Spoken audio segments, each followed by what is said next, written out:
Hi everybody, I'm Greg Fishel. Welcome to bonus weather video number 2 for this week as we embark on the schedule of Tuesday, Wednesday, and Friday for the bonus weather videos. And we're going to be talking about something called a digging trough. I remember when I was back at Penn State, this is one of the first terms or phrases, I guess, that I heard, and I was curious about it, and so obviously learned about it and have been dealing with it for over 40 years now. And so I thought I would share that with you if you've ever been curious or even ever heard of it, the phrase digging trough. So, all right, so let's go on ahead and we're going to do a little review here. First of all, we talk a lot about something called vorticity, which is basically a fancy word for spin in the atmosphere. And so there are a couple of ways to get that, okay, to get positive vorticity, which is a counterclockwise or cyclonic curvature.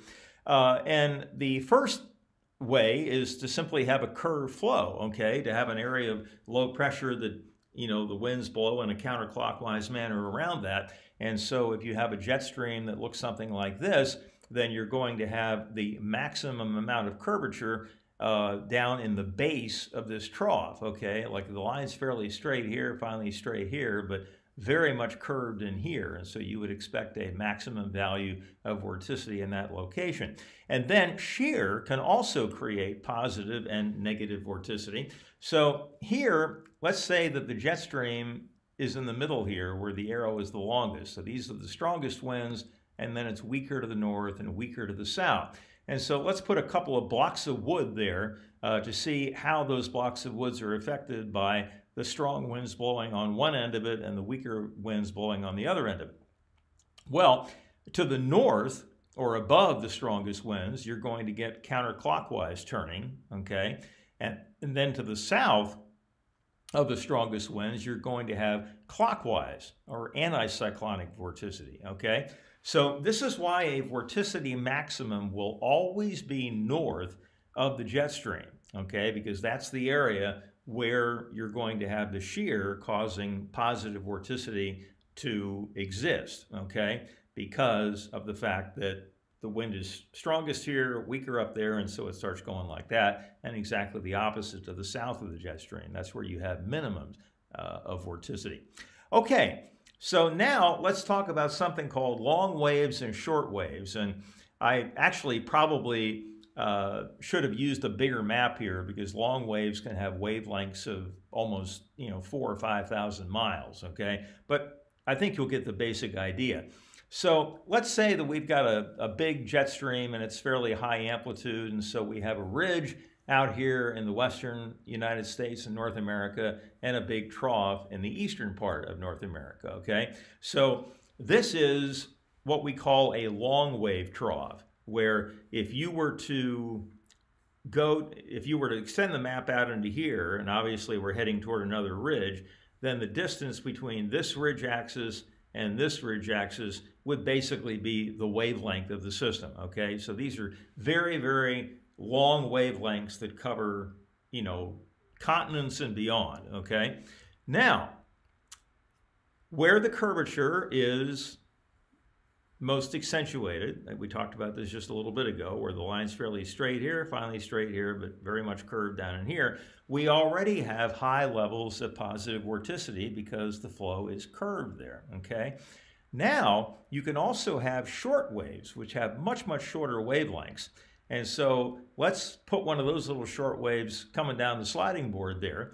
And this is bringing in reinforcements, okay? There's even more positive vorticity on the way because there's probably what we call a wind maximum in association with that wave, okay? And so to the north of that wind maximum, you're going to have high levels of vorticity, and the curvature is going to be sharper because instead of it curving over a long distance, it's curving over a very short distance. And so the curvature is more accentuated, and the little wind maximum is helping with the shear component. And so you've already got high levels of vorticity here, and you're bringing a whole bunch more in from the northwest, okay? So what ends up happening is that the long wave trough amplifies as this wave is coming toward the base of the long wave trough.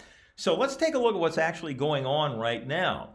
This is this morning, and so the long wave trough is basically like this, okay, with a couple of impulses within it. But you can basically see the long wave trough is there. And then here's a short wave right in here coming down the left side of this trough, okay? As we head toward tomorrow morning, you can see that that trough is amplifying as that short wave moves into it, and it reaches its maximum intensity on Saturday morning.